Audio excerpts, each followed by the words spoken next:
Vendredi 6 décembre 2013. Madame, Messieurs, bonsoir et bon week-end. Merci de votre fidélité.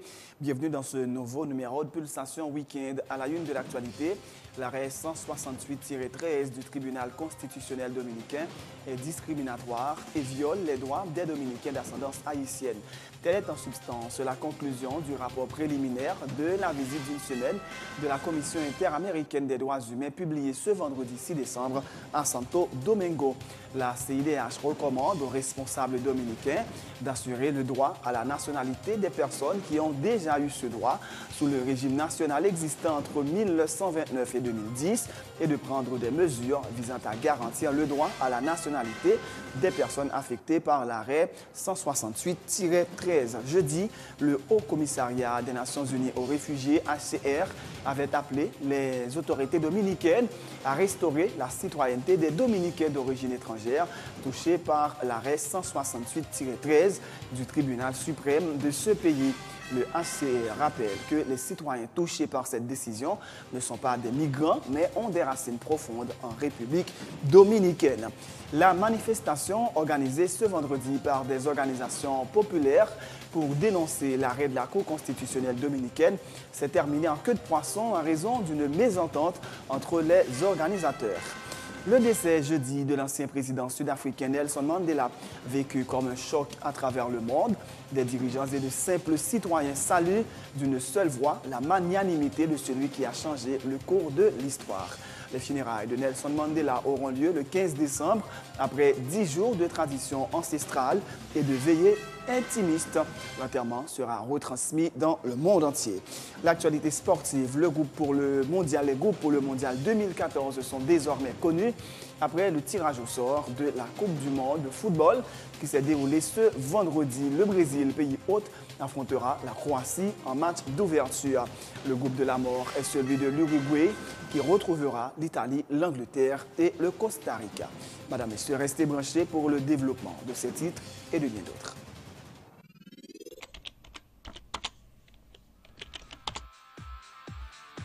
Bienvenue dans cette édition d'Information Pulsation, l'essentiel de l'actualité de la journée. Merci de votre fidélité. Bienvenue dans ce premier numéro de Pulsation Week-end.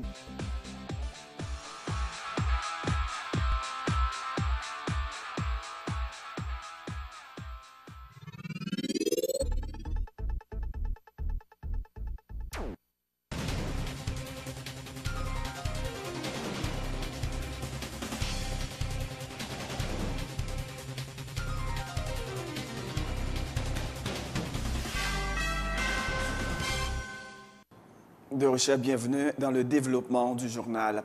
L'arrêt 168-13 du tribunal constitutionnel dominicain est discriminatoire et viole les droits des Dominicains d'ascendance haïtienne. Telle est en substance la conclusion du rapport préliminaire de la visite d'une semaine de la Commission interaméricaine des droits humains publié ce 6 décembre à Santo Domingo.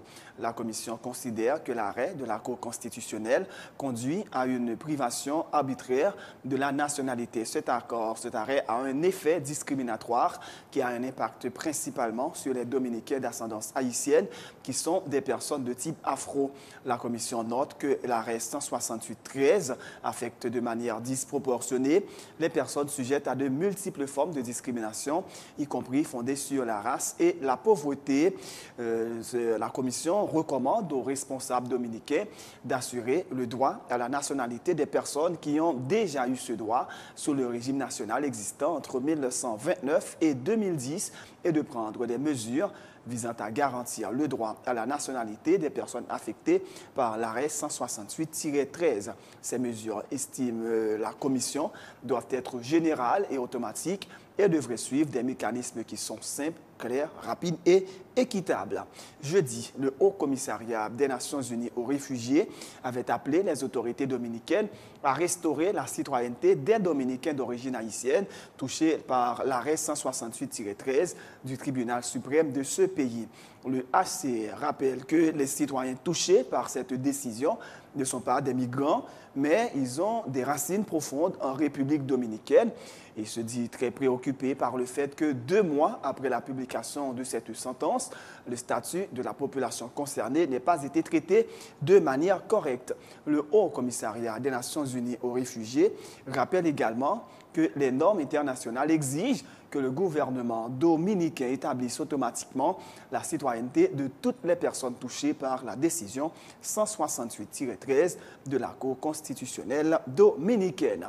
La manifestation organisée ce vendredi par des organisations populaires pour dénoncer l'arrêt de la Cour constitutionnelle dominicaine s'est terminée en queue de poisson. Constatant l'absence des dirigeants politiques sur le parcours, le député Arnel Bélisaire a annoncé la fin de la manif à Delma. Les quelques dizaines de personnes en désaccord avec le parlementaire n'ont pas pu se rendre devant l'ambassade dominicaine à Pétionville.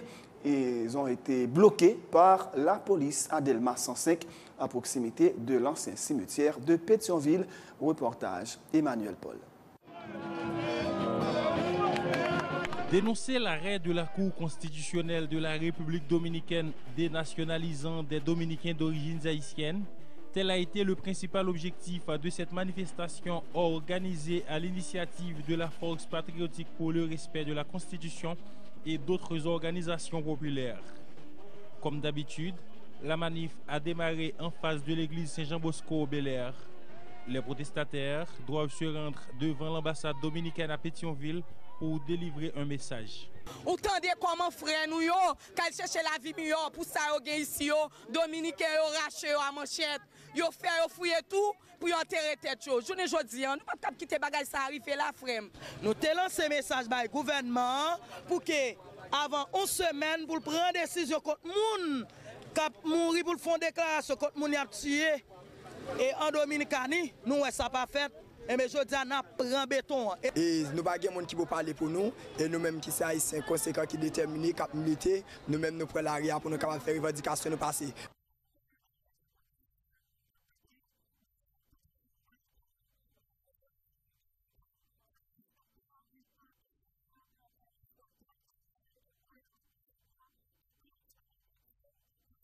Les manifestants défilent avec des pancartes dénonçant les atrocités dont sont victimes les Haïtiens en territoire voisin.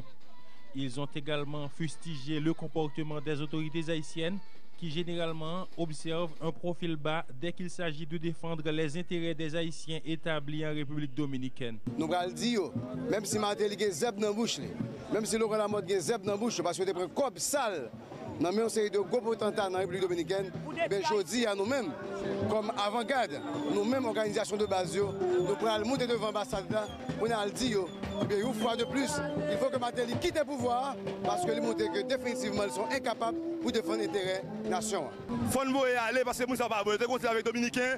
Ils sont bleus Dominicains. Ils ne sont pas parler, je dis, mais nous prenons la rue.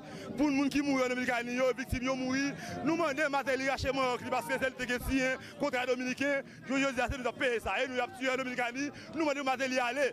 Haïtiens pas de respect en République dominicaine. Et ça, ça a posé son sac qui méritait pour condamner. Et nous-mêmes, dans l'opposition populaire, nous réclamer justice pour Mounsayo et puis nous demandé départ Matéli la mort dans le pays. Sur le parcours, des pancartes, mais aussi ce cercueil sur lequel sont inscrits des messages hostiles au chef de l'État. Nous-mêmes, nous avons une initiative, côté que nous faisons un enterrement symbolique pour eux, côté dans Saint-Jean-Bosco, nous chantons symbolique matin, que nous allons déposer devant l'ambassade dominicaine, puis que Haïtiens, même le gouvernement ne va dire rien, mais il va sa famille. Que le bon proverbe haïtien qui dit que Kabrit garde je mettre avant l'entrée. Donc si Matéli est un monde qui te respecte tête, si diplomatie haïtienne te jam, moi garantis journée dit là. Pas d'abord Matéli de tête et en République dominicaine pas d'abord ça. Journée jodi comme frère nous yo pas gen séquelle pour enterrer République dominicaine, jodi nous-mêmes nous portons séquelle pour nous enterrer Michel Matéli avec tout Laurent Lamotte. La manif s'est déroulée dans une ambiance de confusion.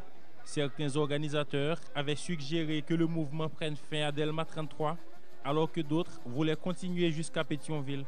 Face à face, le député Arnel Bélisaire et Ronnie Timothée, responsable de la FOPARC. Où est-ce que c'est basé seulement là, contre dirigeants? Alors c'est nous-mêmes seulement nationalistes Moi, je dis, frère, nous ne pouvons pas prendre un ça, nous faisons trop belles bagailles. Nous ne pouvons pas tourner, nous allons ghetto, nous allons concerter, nous allons manifestation, nous allons ghetto, nous concerter. Les classes politiques répondent à l'appel avec frère, nous qui souffrent ces domaines, laissez ça nous accompagner, parce que nous sommes toujours là. Nous-mêmes, nous disons que, en tant que petit Jean-Jacques Dessalines, en tant que qui pape Jean-Père, nous-mêmes nous disons le ou la façon, nous pour aller Pétionville. Question de nèg, yo bay kob, yo bay zam, pour venir tirer sur manifestation, ça va faire nous ni chaud, ni fret. En tant que petit Dessalines, nous pour aller Pétionville. Finalement, quelques dizaines de manifestants arriveront à Delma 105, à proximité de l'ancien cimetière de Pétionville. Fin de parcours. Pas moyen de franchir ce mur de policiers anti-émeute. Les protestataires mécontents ont mis le feu au cercueil symbolisant, selon eux, la fin du régime tête calée. Après le sénateur Wenceslas Lambert, c'est au tour du consortium des partis politiques, amené par un proche du chef de l'État, Fednel Monchéry, de monter au créneau pour dénoncer la démarche du président du Sénat qui eut à demander à plusieurs pays, dont le Chili, de veiller à ce que leurs troupes au sein de la MINUSTA ne se rendent coupables d'actes violents contre la population au cas où il y aurait des troubles en Haïti. Le responsable des questions politiques et idéologie internationale au sein du consortium, Dr Henri-Robert Serlin, est très remonté contre le président du Sénat, Dieuseul Simondera, qu'il qualifie d'ignorant et déplore que la population ne sache pas choisir, selon lui, ses représentants au Parlement. Pour sa part, le président du consortium, Fednel Monchéry, annonce la tenue d'un sitting devant le palais législatif le mercredi 11 décembre prochain pour dénoncer l'attitude du président Dera. Une attitude qui, dit-il, traduit sa soif d'accéder au pouvoir par n'importe quel moyen. Non seulement Dera pas en place, mais Dera sont danger pour tout Haïtien. C'est ça, l'autre, next sort ces événements. Next sort ces événements, comment vous voulez pour nous regretter, et puis par contre, ici, il y en a non. Et puis, je vous dis là, ou dit Wenceslas, oh oui, il va comme ça l'a dit. Eh bien, mon cher, c'est où qu'à l'école mal. Parce que qui ça que là pour ne pas comprendre non? Bon, on va dire, on va aller une fois de plus. Eh bien, peuple haïtien, c'est pour nous apprendre à voter. Mais problème paysan. Paysan, n'importe qui monde vient sénateur. N'importe qui monde vient député, et puis mes résultats. On est capable d'écrire depuis quelques temps. On est capable de les débrancher de l'exécutif. Bon, comment le fait président Sénat, monsieur? Il a touché près de 400 000 gouttes. Sous tête jeune garçon qui a l'école qui fait l'école sérieux. Sous tête on dalle professeur qui a dirigé UEH. Sous tête on dalle qui a un doctorat, qui a une maîtrise. Et puis c'est ces bonnes nègres qui a traité pour nègres et puis le président. Bon, alors on est pour ça, si on traite international, il va me comprendre rien là-dedans. Monsieur Mapon qui bagaille, Dera ne comprend rien, ni au français, ni au concept. Mais niveau, monsieur pas un élève classe 3e. Nous constatons que l'aide ça que le sénateur Dera, voyez par homologue, ou bien président Sénat chilien, c'est un acte de trahison. Haute trahison. Puni par la Constitution et la loi pénale. C'est un acte radical d'un extrémiste aveugle. C'est une demande de coup d'État des militaires étrangers pour boycotter les prochaines élections. C'est une manifestation de soif du pouvoir par n'importe quel moyen.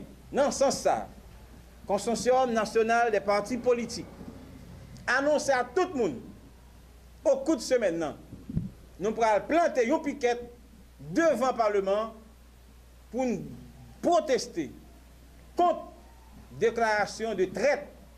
Ça, sénateur Dera en tant que conseiller affiché au visage de tout le monde en tant que sénateur de la République. Tout à fait autre chose. Le ministère de la Culture organise du 8 au 14 décembre à Port-au-Prince la Semaine internationale des archives francophones. Un bon archivage, clé d'une bonne gouvernance en Haïti, est le thème qui a été retenu pour l'événement. Le directeur des archives, Wilfried Bertrand, fait remarquer qu'Haïti ne parviendra pas au stade de développement en dehors d'un bon système d'archivage. Cette Semaine internationale des archives, c'est une émanation, c'est une sorte de forum mis en place par l'Association internationale des archives francophones, non seulement pour promouvoir le développement des archives dans les différents pays membres, mais également pour faire la promotion d'un programme de formation à distance. C'est un programme 100 mètres. Et nous sommes ici en Haïti avec cette semaine pour promouvoir l'utilisation de cet outil où nous pouvons former des record managers, des archivistes, nous-mêmes sans aller à l'école. Donc il suffit d'avoir une connexion Internet et un ordinateur et vous avez accès au programme. Le lancement se fera dimanche 8 à 8h du soir au Montana. Lundi matin, nous convoquons également la presse pour venir couvrir l'événement. Nous allons ouvrir les débats autour du thème le bon archivage pour la bonne gouvernance. Donc on ne peut pas avoir une bonne gouvernance si vous n'avez pas un bon système d'archivage. Nous allons faire appel à un historien qui va donner son point de vue, le point de vue du gouvernement qui sera donné par Uder Antoine qui est à côté de nous, le point de vue de l'archiviste qui sera donné par le directeur du service interministériel des archives de France qui nous a fait l'honneur de se déplacer pour venir participer avec nous, animer avec nous cette semaine internationale des archives francophones. D'ailleurs, c'est grâce à lui que cette CIAF a eu lieu en Haïti. De son côté, le directeur de l'Office de management des ressources humaines, Uder Antoine, informe que la mise en œuvre d'un meilleur système d'archivage participe des initiatives prises par le gouvernement dans le cadre de la réforme de la fonction publique. Une bonne gestion des documents d'archives permettra au gouvernement d'adopter de meilleures décisions, a dit M. Antoine, soulignant que la Semaine internationale des archives francophones en Haïti permettra aux participants de partager leurs expériences en vue notamment d'une amélioration des services offerts en la matière. C'est une activité qui rentrait dans le programme cadre réforme l'État, qui entre dans la mise en œuvre réforme qu'a fait dans l'administration de la fonction publique là. Si nous rappelons, nous avons 6 axes stratégiques qui dans le programme cadre réforme l'État, qui mettait un accent particulier sur modernisation de l'appareil administratif de l'État. Et dans ce sens, question gestion documentaire, gestion archive là, était aucune priorité pour nous, sans nécessité au plus haut niveau de l'État pour nous porter une attention particulière sous façon gestion documentaire faite, sous façon gestion archive faite, parce que là, on a parlé de information et on a parlé de information pour la prise de décision. Ce n'est pas une semaine internationale des archives côté que il y a des présentations qui vont le faire seulement. C'est côté que nous allons confronter des expériences parce qu'il y a des experts internationaux qui sont là avec nous. Nous-mêmes, tout, nous avons gagné pour nous porter vécu par nous pour problèmes concrets que nous avons confrontés et ensemble pour nous arriver à des recommandations très très claires qui pour permettre nous compléter plan d'action, intervention que nous déjà gagnons en tête nous pour nous aller de l'avant dans la question gestion documentaire là en Haïti. Autre point de l'actualité, la Société haïtienne de pédiatrie a organisé ce vendredi à Port-au-Prince une journée scientifique sur le VIH-Sida autour du thème « Bom la vie, pas bom sida ». L'objectif de cette activité était de sensibiliser les membres de l'association sur la nécessité d'utiliser les avancées dans le domaine de la prise en charge pour prévenir les infections de la mère à l'enfant. La présidente de la Société haïtienne de pédiatrie, Dr Jacqueline Gauthier, rappelle que grâce à une bonne prise en charge, il est possible qu'une femme séropositive donne naissance à un enfant sain.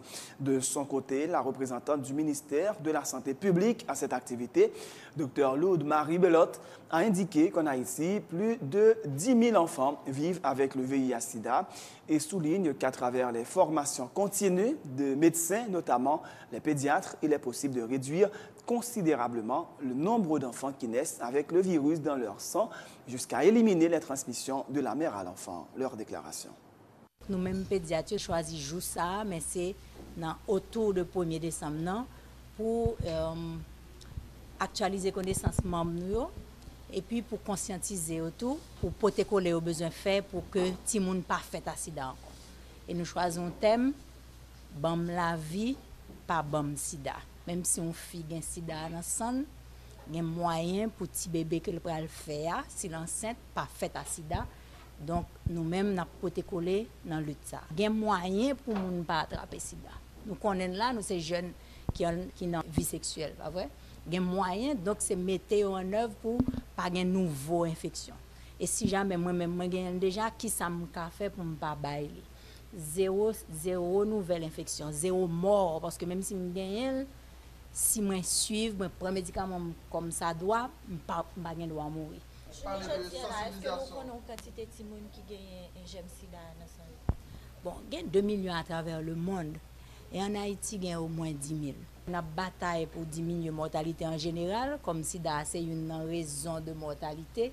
Donc, le mécanisme était c'est sensibilisation à travers les membres et puis nous protocoler avec tout l'autre organisme. La Société haïtienne de pédiatrie est un partenaire de longue date qui travaille aux côtés du ministère dans tout ce que nous faisons en termes de planification pour la santé de l'enfant, en termes d'élaboration de normes pour les soins de qualité aux enfants. Donc, et c'est en ce sens que nous sommes là ce matin pour participer à cette journée scientifique. Une journée qui a toute son importance pour le ministère parce que ce n'est pas tout de donner une formation de base à des médecins, mais c'est surtout de contribuer à la formation continue de ces médecins pour une prise en charge selon les avancées scientifiques.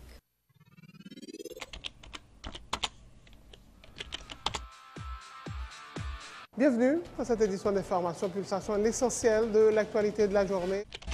Merci de votre fidélité. Bienvenue dans ce premier numéro de Pulsation Week-end.